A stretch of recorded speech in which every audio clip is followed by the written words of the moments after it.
মাননীয় প্রধানমন্ত্রীর প্রতিও আমার কৃতজ্ঞতা। উনি আমাকে এই দায়িত্ব অর্পণ করেছেন। অতীতে ওনার সাথে আমি পিএসওএফডি হিসাবে 3 বছরেরও বেশি সময় আমি চাকরি করেছি। ওনার সাথে আমার যে চাকরির অভিজ্ঞতা সেটা অত্যন্ত ভালো। যখনই আমি কোনো সিদ্ধান্তের জন্য ওনার কাছে গিয়েছি উনি অত্যন্ত খুব দ্রুত সেই সমস্ত সিদ্ধান্ত দিয়েছেন এবং আমার কাজ করতে খুবই সুবিধা হয়েছে। আমি ওনার কাছে কৃতজ্ঞতা জানাচ্ছি। উনি আবার আমাকে সুযোগ দিয়েছেন ওনার অধীনে কাজ করার জন্য। বঙ্গবন্ধুর প্রতি কৃতজ্ঞতা। উনি আমাদের একটা স্বাধীন সার্বভৌম দেশ দিয়েছেন এবং যেই দেশে আজকে আমি সেই স্বাধীন দেশের আমি আজকে সেনাপ্রধান। সমস্ত শহীদদের প্রতি আমার কৃতজ্ঞতা, সমস্ত মুক্তিযোদ্ধাদের প্রতি আমার কৃতজ্ঞতা। তারা তাদের সোনালী দিনগুলো আমাদের জন্য উৎসর্গ করেছেন এবং আজকে আমরা এই স্বাধীন সার্বভৌম দেশ পেয়েছি।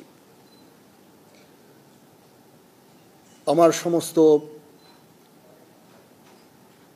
অফিসার, যারা কমান্ডিং অফিসার, যারা আমাকে বিভিন্নভাবে বড় করেছেন, আমাকে শিক্ষিত করেছেন, আমাকে আজকে আমি যেই পর্যায়ে এসেছি সেটার জন্য বিভিন্নভাবে শিক্ষা দিয়েছেন, তাদের কাছে আমি কৃতজ্ঞতা জানাচ্ছি। আমার সমস্ত সিনিয়র যারা আমাকে নার্চার করেছেন তাদের প্রতি আমি কৃতজ্ঞতা জানাচ্ছি। এবং মূলত যে কারণে আমি মনে করলাম আপনাদের সাথে আমি কথা বলি সেটা হচ্ছে যে আপনাদের প্রতি আমার কৃতজ্ঞতা। আপনারা অতীতে সেনাবাহিনীর সম্বন্ধে বিভিন্ন যে সমস্ত রিপোর্ট করেছেন অত্যন্ত দায়িত্বপূর্ণভাবে করেছেন।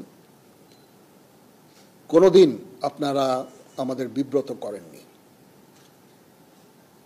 আপনারা জানেন সেনাবাহিনীর কিছু কিছু ইনফরমেশন আছে যেগুলো সংবেদনশীল এবং ওই দিকটা বিবেচনা করে আপনারা সব সময় বিভিন্ন রিপোর্ট করেছেন। আপনার কাছে এই জন্য আমরা অত্যন্ত কৃতজ্ঞ এবং আমি আশা করব যে পরবর্তী সময়েও আপনারা এই দায়িত্বের সাথে এই সমস্ত রিপোর্টিংগুলো করবেন।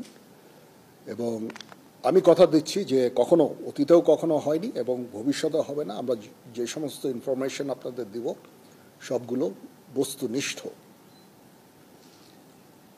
এবং আপনাদের সাথে যে আমাদের সুসম্পর্ক ইনশাল্লাহ বজায় থাকবে। কখনো কোনো জিনিস নিয়ে যদি কোনো সন্দেহ দেখা দেয় বা কোনো ইনফরমেশন আপনাদের প্রয়োজন হয়, আমাদের আইএসপিআর আছে, আমরা আইএসপিআর এর মাধ্যমে ইনফরমেশনগুলো দেই। আপনারা যদি আলাদা আলাদাভাবে ইনফরমেশন নেন তাহলে একটা সমস্যা থেকে যায় যে এক একভাবে হয়তো ইনফরমেশন আপনারা পান। এটা ব্যক্তি বিশেষের পার্সপেক্টিভের একটা ভিন্নতা থাকতে পারে, তখন এটা আপনাদের কনফিউজ করবে। এই জন্য আমরা সবসময় আমাদের আইএসপিআর আছে, আইএসপিআর এর মাধ্যমে আমরা ইনফরমেশনগুলো দেই সো দ্যাট ইনফরমেশনগুলো যেন সঠিক হয় এবং বিভিন্ন ধরনের ডিফারেন্ট ইনফরমেশন যেন আপনাদের কাছে না যায়। সেনাপ্রধান হিসাবে আমার প্রধান দায়িত্ব হচ্ছে সেনাবাহিনীকে সবসময় যুদ্ধের জন্য প্রস্তুত রাখা, বিভিন্ন ভবিষ্যৎ চ্যালেঞ্জের জন্য প্রস্তুত রাখা। সেই কাজটাই ইনশাল্লাহ আমি করে যাব। সেনাবাহিনী ইনএড টু সিভিল পাওয়ারে তার দায়িত্ব পালন করে। যদি সরকার আমাদের সেই দায়িত্ব দেয় ওই দায়িত্ব আমরা নিষ্ঠার সাথে পালন করব। দুর্যোগ মোকাবেলায় যখন সরকার আমাদের নিয়োগ দিবে ইনশাল্লাহ আমরা সেই সমস্ত দায়িত্ব ভালোভাবে পালন করব। দেশ গঠনে আমাদের নিয়োগ দিলে সেটাও করব। বিশ্ব শান্তির জন্য আমরা কাজ করে যাচ্ছি। আমরা ইউএন মিশনে আমরা ডিপ্লয় হই, বিভিন্ন ইউএন অপারেশনগুলো আমরা করি, শান্তি রক্ষার জন্য, বিশ্ব শান্তির জন্য আমরা কাজ করে যাই। সেগুলো ইনশাল্লাহ জারি থাকবে এবং আমি আমার প্রাক্তন সমস্ত সেনাপ্রধানদের প্রতি আমি কৃতজ্ঞতা জানাচ্ছি। ওনারা আজকে ওনাদের শ্রম দিয়ে, ওনাদের মেধা দিয়ে আজকে যে অবস্থায় সেনাবাহিনীকে রেখেছেন, আমি সেই অবস্থা থেকে সেনাবাহিনীকে আরও সামনে এগিয়ে নিয়ে যেতে চাই। ওনারা অনেক পরিশ্রম করেছেন এবং সেনাবাহিনীকে একটা অত্যন্ত সুন্দর জায়গায় আমি পেয়েছি আমার এর আগে সেনাপ্রধানের কাছ থেকে। ইনশাল্লাহ আমি ভবিষ্যতে সেনাবাহিনীকে এগিয়ে নিয়ে যাওয়ার আমার সর্বাত্মক চেষ্টা আমি জারি রাখব এবং দেশ এবং জনগণের প্রয়োজনে যখন প্রয়োজন হবে আমরা সর্বদা নিয়োজিত থাকব এবং জাতির পাশে থাকবো ইনশাআল্লাহ। তো এই হচ্ছে দেশ জাতির কাছে এবং আপনাদের কাছে আমার অঙ্গীকার। মোটামুটি এই কয়েকটা কথাই আমার ছিল। আপনাদের যদি কোনো প্রশ্ন থাকে, কিছু জানতে চান, আমার সাথে কোনো কিছু শেয়ার করতে চান, মোস্ট ওয়েলকাম। জি, আমার অতীতে সেনাপ্রধানরা যারা কাজ করেছেন অত্যন্ত ভালোভাবে কাজ করেছেন। তারপরেও শৃঙ্খলা একটা ইস্যু থেকেই যায়। সেনাবাহিনীকে সবসময় সুশৃঙ্খল রাখতে আমি কাজ করে যাব। ট্রেনিং আমরা সবসময় করছি, এই ট্রেনিংটা যেন জারি থাকে সেই দিকটা আমি দেখব। আমরা ইউএন মিশনে চ্যালেঞ্জিং দায়িত্ব পালন করছি। আমাদের অফিসার্স সৈনিকরা সবসময় ওখানে কাজ করে যাচ্ছে। এইটাও একটা চ্যালেঞ্জ এবং এটাকে সামনে নিয়ে যাওয়া এবং এটা জারি রাখা, সেই কাজগুলো আমি করব। এবং এগুলো মোটামুটি আমি চ্যালেঞ্জ হিসাবে আমি এভাবে দেখছি না, বাট এই কাজগুলো ইনশাল্লাহ করব। দেশ জাতি গঠনে যখনই কোনো কাজে আমাদের নিয়োগ দেওয়া হবে সেই কাজগুলো আমরা করব। এটার প্রধান কারণ হচ্ছে আপনাদের কাছে কৃতজ্ঞতা জানানো। অতীতে অনেক সেনাপ্রধান এভাবে কথা বলেননি, গত 2 সেনাপ্রধান হয়তো কথা বলেছেন, বাট আমি মনে করলাম যে আপনারা আমাদের এতভাবে সাহায্য করেছেন, আপনারা এই সংবেদনশীল সংবাদ প্রচারে এত দায়িত্বর পরিচয় দিয়েছেন। আমি যদি আপনাদের সাথে কথা না বলি সেটা মোটেই সমীচীন হবে না। আপনাদের প্রতি কৃতজ্ঞতা জানানোর জন্য বেসিক্যালি, এবং পরবর্তীতেও যেন আপনারা আমাদেরকে এইভাবে সাহায্য সহযোগিতা করেন, সেই জন্য আমি মনে করেছি যে এটা আমার জন্য অত্যন্ত জরুরি যে আমি আপনাদের সাথে কথা বলি। প্রথমত হচ্ছে যে আমরা এঙ্গেজড সমস্ত দেশগুলোর সাথে। মায়ানমারের সাথে আমরা এঙ্গেজড। আমাদের ওখানে ডিএ আছে, প্রতিনিয়ত ডিএদের সাথে তাদের সরকারের যোগাযোগ আছে,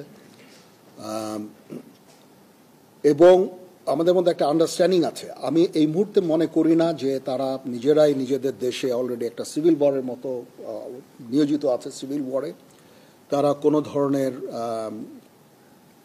অ্যাগ্রেসিভ কোনো কিছু করবে আমি বেসিক্যালি আমি মনে করি না। তারপরেও আমাদের সেনাবাহিনী সব সময় এই প্রস্তুত আছে। নেভি আছে, নেভি তার পেট্রোলিং বাড়িয়েছে, সেখানে তারা ফ্রিগেট পাঠিয়ে সবসময় পেট্রোলিং করছে।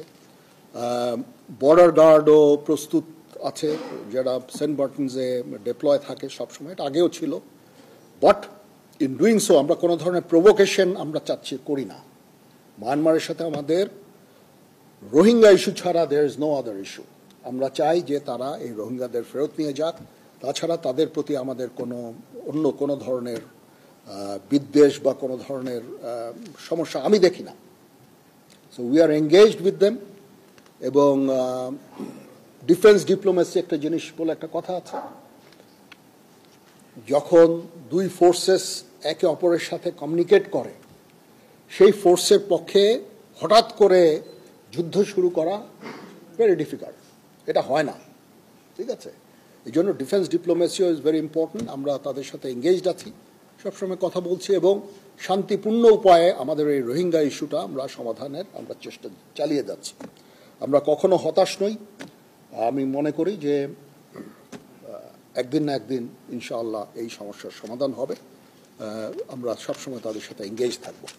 তো সবাইকে ধন্যবাদ। আপনারা যে এসেছেন আমাদের এখানে, আপনাদের অসংখ্য ধন্যবাদ। এই ইনফরমেশন, এই ইস্যুটা কভার করার জন্য কষ্ট করে এসেছেন, সারাদিন ছিলেন। আমি জানি না আপনাদের হয়তো লাঞ্চের ব্যবস্থা করা হয়েছে, একটু পরে আমরা একসাথে স্ন্যাক্স খাবো। বাট আপনাদের প্রতি আবার কৃতজ্ঞতা, এই যে আপনারা এসেছেন, এখানে এসে আমার এই প্রোগ্রামটা কভার করছেন, আবার আপনাদের প্রতি কৃতজ্ঞতা। তো আমরা ইনশাআল্লাহ একসাথে কাজ করে যাব। আবার আমি আপনাদের কনফার্ম করছি যে আমরা আপনাদের বস্তুনিষ্ঠ সংবাদই দিব, কখনো will never bluff you, that's for sure. এবং সব সময় বস্তুনিষ্ঠ সংবাদ আপনারা আমাদের কাছ থেকে পাবেন। কিছু কিছু সংবাদ যেগুলো সংবেদনশীল, আমি অনুরোধ করব সেগুলো দায়িত্বের সাথে আপনারা যদি প্রচার করেন, কারণ এখানে সেনাবাহিনীর সকল সদস্যদের মনোবলের একটা ব্যাপার আছে। এমন কিছু আপনারা প্রচার করবেন না, প্রচার না করার জন্য আমি অনুরোধ করব। যেটা মনোবলের উপরে একটা বিরূপ প্রভাব সৃষ্টি